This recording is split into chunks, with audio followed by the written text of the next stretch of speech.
చిత్తూరు జిల్లా. నేనేదో బతుకాదారు, నాకేది సపోర్ట్ లేదని చెప్పి నేను మా అన్న తెచ్చి బంక్ ఇక్కడ పెట్టుకున్నాము. వచ్చిందన్న అందరూ నడుపుకుంటే ఎవరు న్యాయం చేయలేదు నాకు. దానివల్ల వచ్చి నేను దౌర్జన్యంగా చేసి బంకు పక్కలు కొట్టించేసినారు. కొనింది 50,000 రూపాయలు అయింది, ఖర్చుతో సహా తెచ్చాడు పెట్టే కొందరికి. ఎంఆర్ఓ సార్ దగ్గరికి పోయే కొందరికి ఎంఆర్ఓ సార్ 3 రోజులు ఇంకా కలుస్తున్నాను, ఎంఆర్ఓ సార్ లేడు.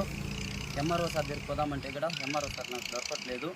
నాకు ఏదో ఒకటి మీరే న్యాయం చేయాలని చెప్పి నేను అడుగుకుంటున్నాను. నాకు ఏ మార్గాలు లేవు, మీరు ఏదైనా నాకు సపోర్ట్ చేయాలనేసి నేను ఆలోచిస్తున్నాను సార్. ఎవరు మీది? టీవడూరు విలేజ్. ఏదో నాకు బతికాధారం లేదని చెప్పి నేను ఏదో చెరువు కట్ట తెచ్చి పెట్టుకొని నాకేమీ తెలియట్లేదు, తెచ్చి పెట్టేసినాను. తెచ్చిపెట్టిన తర్వాత నేను ఎత్తేస్తానని చెప్పాను.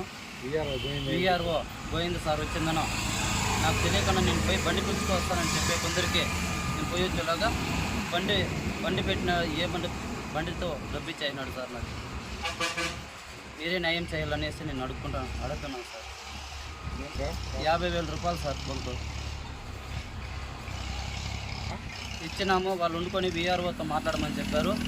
విఆర్ఓ వచ్చి ఎంఆర్ఓ పర్మిషను, ఎంఆర్ఓతో ఏం చెప్తారో కనుక్కొని వచ్చి మళ్ళీ మాకు కంప్లైంట్ ఇవ్వండి, మళ్ళీ కావాలంటే మేము తీసుకుంటామని చెప్పి పోలీస్ స్టేషన్లో చెప్పినారు సార్.